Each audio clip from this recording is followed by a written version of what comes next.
So in our business, there's either a relationship or a transaction. And those are the two different clients that we deal with. The relationship clients, man, they feed our soul. Yeah. Because at the end, we're friends. We have good time. The process, although there's stress in every process, Sure.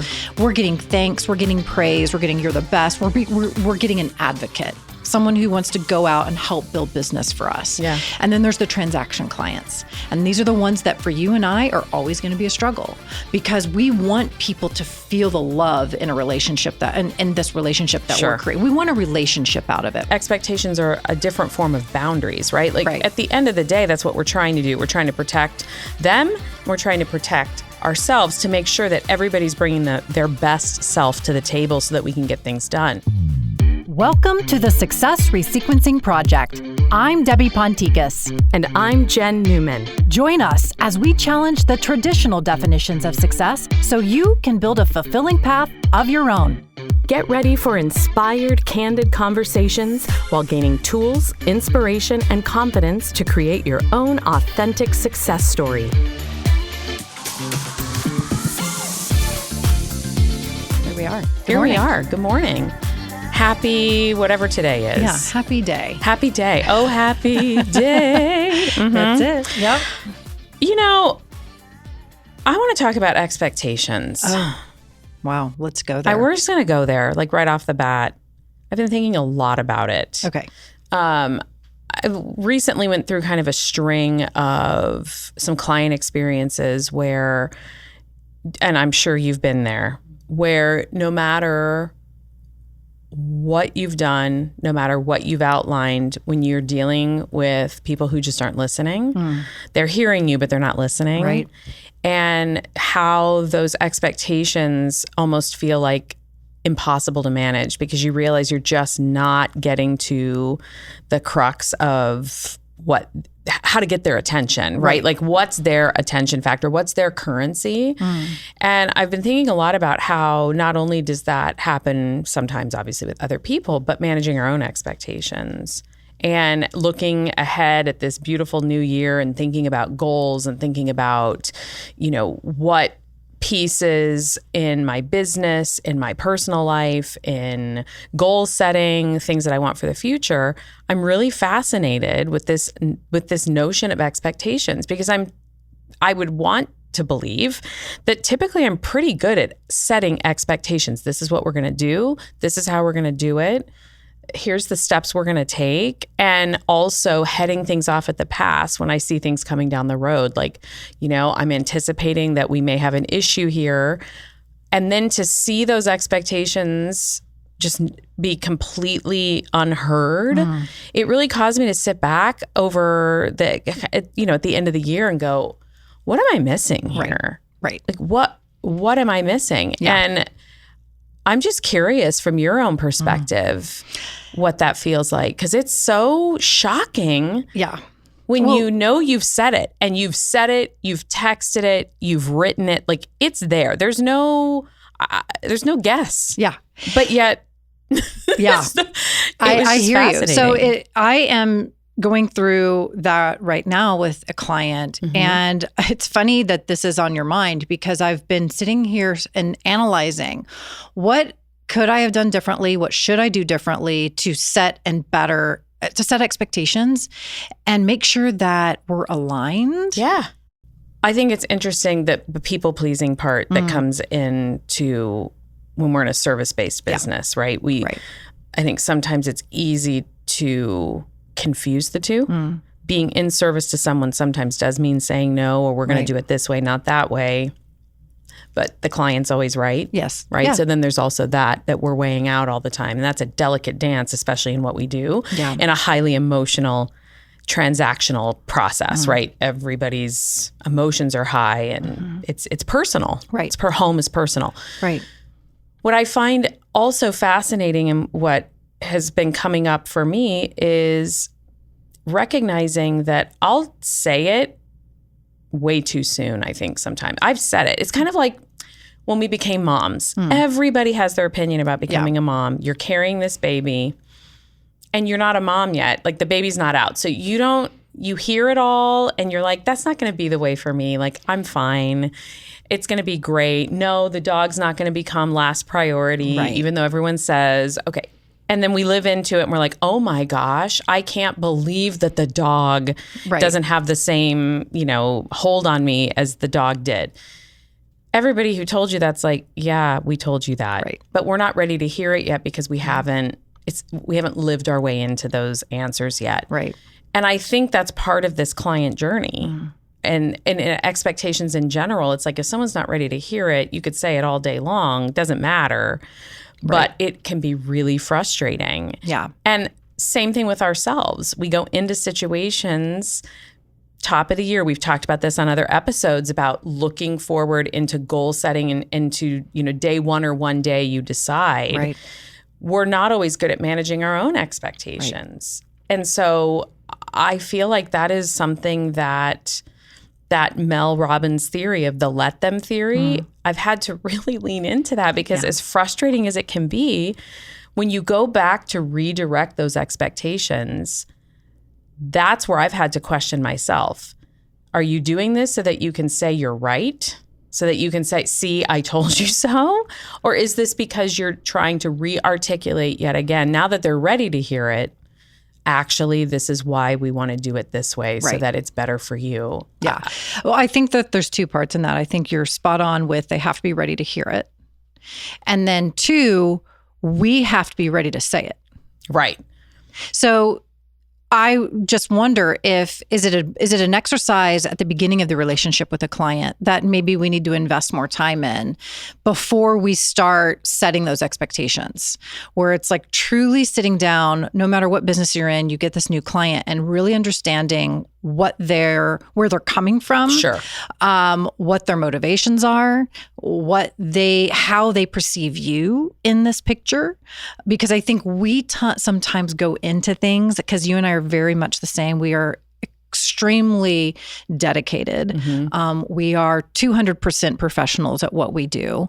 Our brand is everything. We're type A, right? So we go into this with like, okay, here's how this is going to go.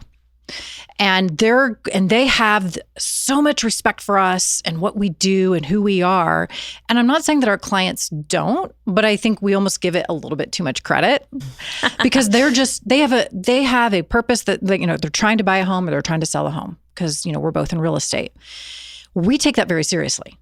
Sometimes the client may not take it as seriously as we do. Let me back up. It's a very serious transaction, but they may not put as much weight on our role in that. Until it falls apart. Until it falls apart. So we always approach it as, okay, I am the shiznit, right? Like, I know I've been doing this for 10 years. We have experience. Like, this is not our first time. This is not our first rodeo. Nope. And so we go into this thinking, I'm going to control this situation. The expectations we're setting for ourselves before we even have that first client interaction is that this is going to go a certain way because of the experience that I have and my professionalism and all this. And then the minute you sit down and that client doesn't give that feedback of now they're taking control and they're like, whoa. What do you mean this is how it's going to go. Like, no, we don't want to do that, and that. We want to do this, and this. And you're like, that doesn't make sense, and now we are trying to make sense of now them setting the expectation of how this is going to go. Yeah.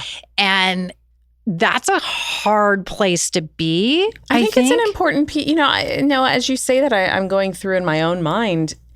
It's interesting. I would say I'm good at setting it up front. I'll say it. I'm not afraid to say it. What I may be more frustrated with in the long term is having to reinforce it. Yeah. Yes. I think that's really where, for me, that's where I get frustrated is we've talked about this. And that's my personality though. Once we've talked about it, it's done. Let's move on. That's not the same as having to reinforce those expectations, which ultimately expectations are a different form of boundaries, right? At the end of the day, that's what we're trying to do. We're trying to protect them, and we're trying to protect ourselves to make sure that everybody's bringing their best self to the table so that we can get things done.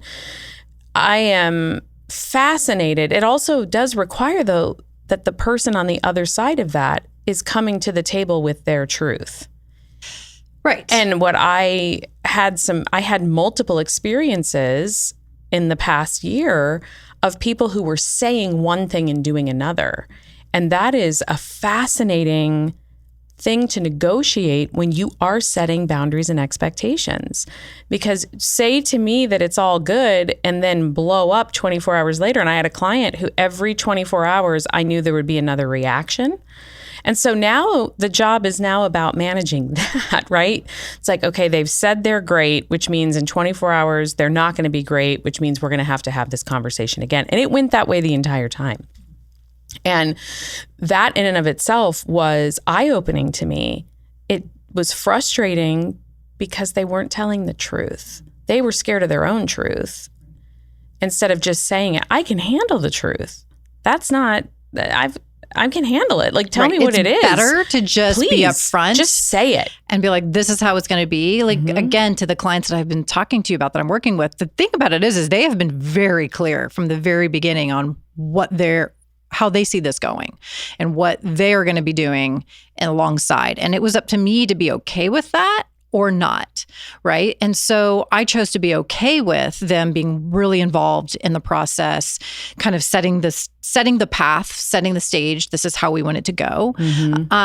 So I'm okay with that. But then it's like, there's that in the back of my mind when I just know, I mean, listen, we've been doing this long enough when you know that you're wasting time.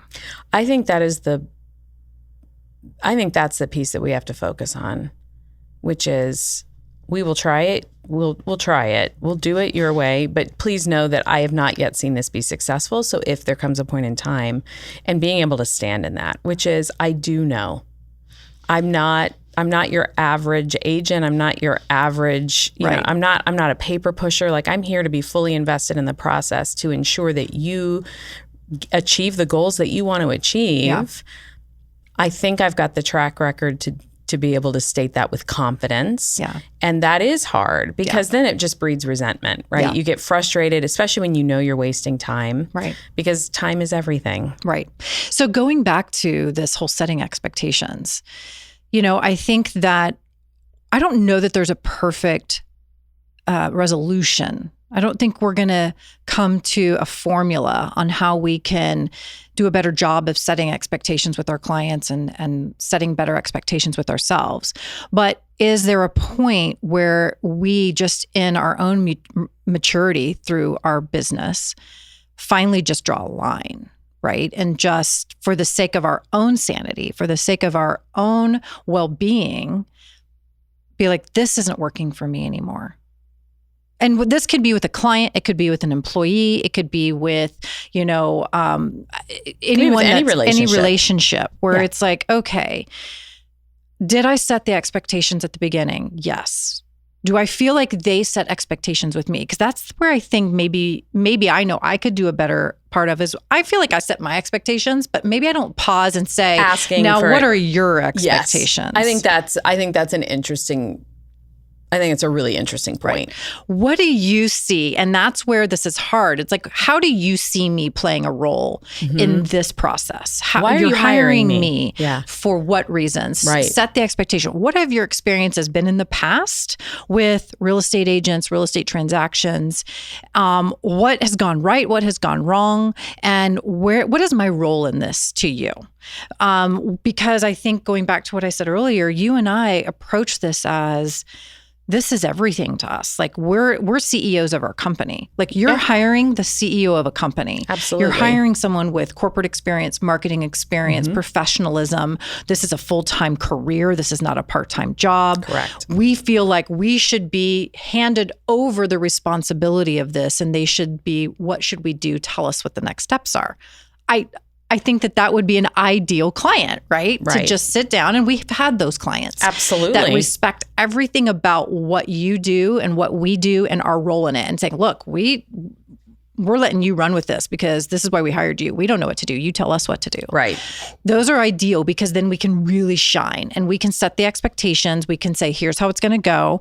This is what you should expect. And we're going to follow up, and I'm going to check in with you and make sure your expectations are being met. Right. That's the ideal client. That does not happen all the time. No. What happens more. And then so we've had ideal clients. And so when we sit down with maybe, I find these are usually clients that don't know me or haven't been referred to me directly. That is a little bit more of an outside stretch, like where we have an agenda, and that agenda is to sell a house or to buy a house, and got your name and we need your help. And I don't take the time to say, what's my role in this? Mm-hmm. Is it, we just need you to open a lockbox. Got it. Mm-hmm. Okay, that's a different expectation than what I normally, and the services I normally provide. The trick is I don't want to say it that way. We're never going to water down what we do. No.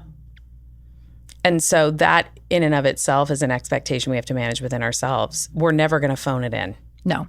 Regardless of what the client is doing, because at the end of the day, when you own a business, and I think our listeners who are business owners, especially in a referral-based business, the last thing you're going to do is dumb it down or water it down for someone at the risk of hurting your own business, because I would never do that. Right. And so that's the piece that I have to work on within myself, which is I'm not going to do that.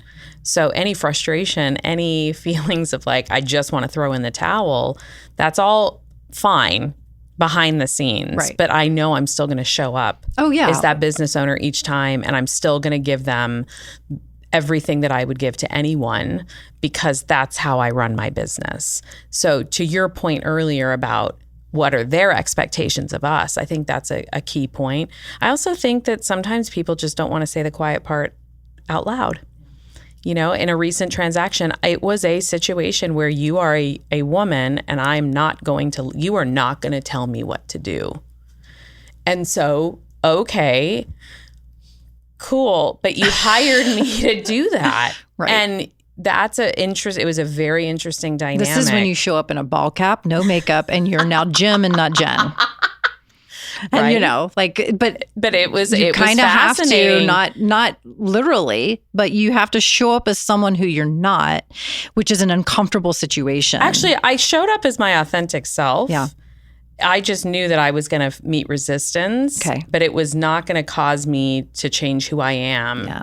For that person. And at the end of the transaction, do you feel like you gained the respect? Or do you feel like you were just a pawn for them? Do you feel like over time, by staying authentic to yourself, at the end of that transaction, that there was more respect for you than if you had kind of caved in to? I think what I learned more than anything was that people, when they tell you who they are, believe them. I had no reason to believe that I would be the exception to the rule. Mm. I realized at the end of that experience that the way you treat, it's that, how I've said it before, where the way you do anything is the way you do everything. Mm. And what I realized at the end of that experience was, this is how they treat everybody. So I'm not gonna, it doesn't matter. I knew, because I stayed authentic to me and stayed in integrity to what I do, that I could then release that experience, because I knew that I had done everything to the best of my abilities and actually got them through an experience that for most people they would have caved, and we got through it in spades. Yeah. That's when I knew I didn't need anybody's respect. Because I knew I had done what I needed to do. So there was actually a component of that experience where I had to release the expectation, which was, you're not going to get thanked. You're not going to get any sort of feedback. In fact, if anything, you're just going to be told all the reasons why it still could have been different, because that's about them. Mm. That's not about me. You're right. And so that was me having to work in the 4 agreements. Don't take anything personally, right? Be impeccable with your word. And I did those things. And that helped me stay authentic, realizing that if we're looking for approval or seeking that praise, any of that sense of accomplishment from someone else, it's nice that we may get it once in a while from our clients. And in our experience, I think we can say that we get it most of the time. And this was one of those moments where I wasn't going to get that. And I realized, but I don't need it from them.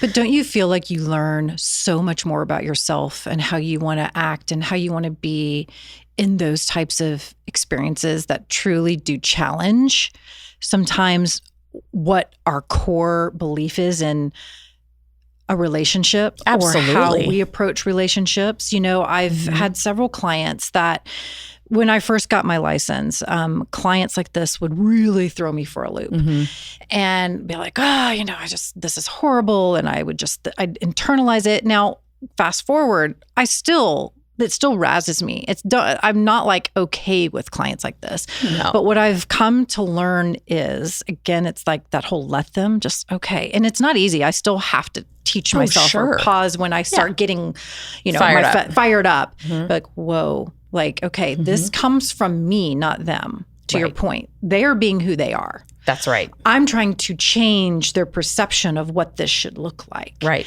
Why? Why? This is a transaction to them. So in our business, there's either a relationship or a transaction. And those are the two different clients that we deal with. The relationship clients, man, they feed our soul. Yeah. Because at the end, we're friends. We have good time. The process, although there's stress in every process, we're getting thanks, we're getting praise, we're getting you're the best. We're getting an advocate, someone who wants to go out and help build business for us. Yeah. And then there's the transaction clients. And these are the ones that for you and I are always going to be a struggle because we want people to feel the love in a relationship in this relationship that we're creating. We want a relationship out of it. We are relationship people. Right. We're not transaction people. Right. So when we find those clients that it's like, listen, lady, I just need you to write the paper, do what I tell you. I know more than you. Get it done. Yep. And I'm going to tell you how you're not doing it right the entire time. Whoa, that is not comfortable for us. And we, again, I think over time, it's when you have to pause and be like, okay, this is one of those. Yep. Take a deep breath. Yep. Buckle up. Here we go. Stop trying to change the person. Stop trying to be the one that's going to convert him to him or her to a relationship style person. Nope, not going to happen. No. And just realize what your role is in that situation. Because what I would do and still can do, and I have to stop myself, is now I start internalizing it, and it just breeds stress. It breeds anxiety. Totally. I feel out of control, and then that just snowballs. So now it's like, okay, if you could just turn the light switch off and be like, okay, I'm not going to internalize it. It is what it is. They're going to, you're going to pick up that phone. You're going to get 3 reasons why you should have done something different. Awesome. Cool. Thank you so much. I'm going to learn from that, whatever, which you don't say that necessarily to them because they don't care. But you're like, I then learned from it because I had one difficult client before and man, I would just feel like anytime I'd have to get on the phone with him, my insides would start burning. Yep. And I knew all what was going to happen was he was going to school me on something. Yeah. And then I did multiple transactions with this person. And by the end, I actually looked forward to it because I was like, I know he's going to turn me into a better agent.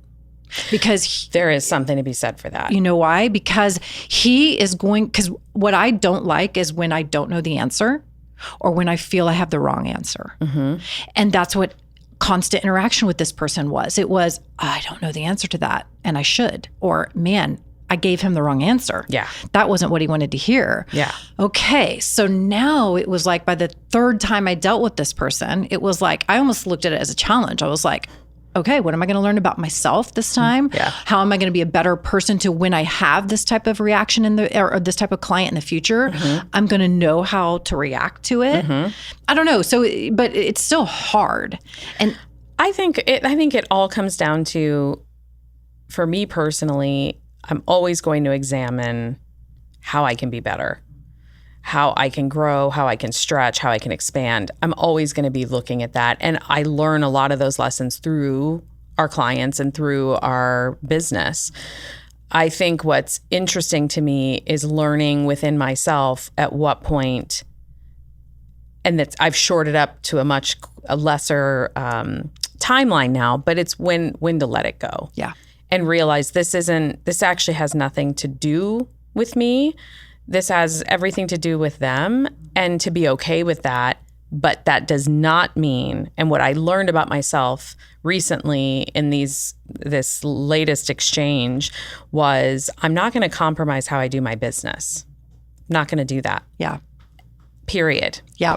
Yeah. And that was a great thing to know. And it was a great thing to learn, to feel that with the confidence to say, no, I'm going to do the right thing, because it's never the wrong time to do the right thing. Right. Right. And stay authentic. I think that's the thing. We have to stay authentic to who we are. Otherwise, we're going to turn into puppets. Exactly. And there's no fulfillment in that. Not only that, it's not, there's nothing about that is authentic to my personality. So if it's not authentic, it shouldn't be there to begin with. That's been a lesson. You and I, in our friendship and relationship, have become that kind of sounding board for each other when we are having these challenging clients. Yep. And I think it's helpful, because if you're not getting what you need out of the person you're in a relationship with, in a business relationship with, to have someone who you can be like, okay, am I losing my mind? We have had those conversations multiple times. Yeah. And then to be able to have the person on the other side, when you say to me, like, no, you're doing everything right. Right. Like, this is stay true to you. This is this. Don't internalize it. Just let them. Like, then at least you're finding that person who can give you that affirmation that you need. Well, when you run your own business, you want that accountability. And sometimes we feel the only accountability we have is to our client. Yeah. And when that is not feeling right and something feels off, and you're getting constant feedback that you can tell is not about you, it's just about their way of doing business in general, you do need someone else it's like you phone a friend, right? You need to be able to have a lifeline somewhere, because you do want to keep everything in check. And when it is your business, it is personal. And so keeping that balance of, this is my business, this is what I do, it's not who I am, right? I'm more than just this experience. However, it does have my name on it, and I always want to bring the best to the table. In spite of challenging people, you do need to have someone else to bounce those things off of, because you can get super myopic and lose sight of perspective when you're in the muck and the mire of it. So I think ultimately, with expectations, it's one, I think, doing a better job setting expectations with your client, but then setting expectations with yourself. And then asking. I think that's key. Yeah, so it's 3-prong approach, right? So I think we've got the first two down pretty darn well, but I think it's the asking what their expectations are and being open to what that means. Yes. And being open to say, then I don't think I'm the right person for you. Sure. But then sometimes I think you have to get into the relationship and into the transaction a bit to really get to understand what their expectations may be of you, because they may not know.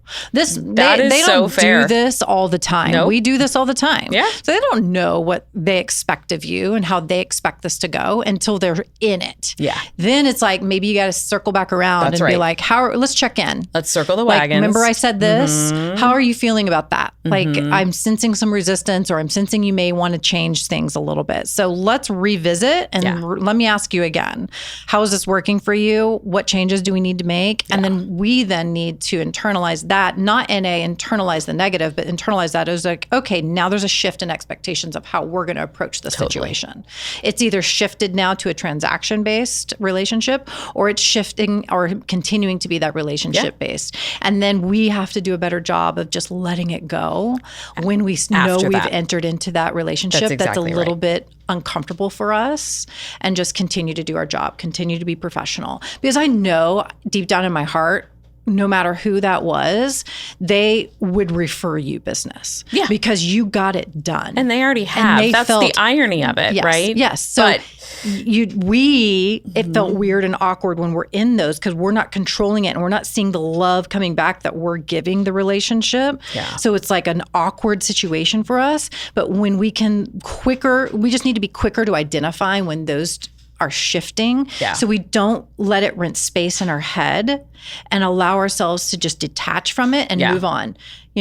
Okay, check the box on that transaction for today. Yep. Not going to dwell on it. Now I'm going to move on to other things that are important to me, like whether it's another transaction that you're working on, or family, or time for yourself. Like, that's where I think we need to be better at setting those expectations for ourselves. Absolutely. Yeah. Expectations. Okay. Expectations. The great expectations. That's right. Gotta love them. Well, thank you. That was a good way to kind of start thinking throughout the year. Here's to an amazing year. Yeah. Cheers to that. Let's set those expectations. Yeah. Awesome. Thanks for joining us. If you loved this episode and know of someone who would find value in it, please spread the word and share it with a friend. We are passionate about redefining success, and it would mean the world if you could help us get our mission out to as many people as possible.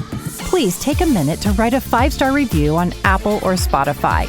You can also hit the subscribe button to stay up to date with our latest episodes.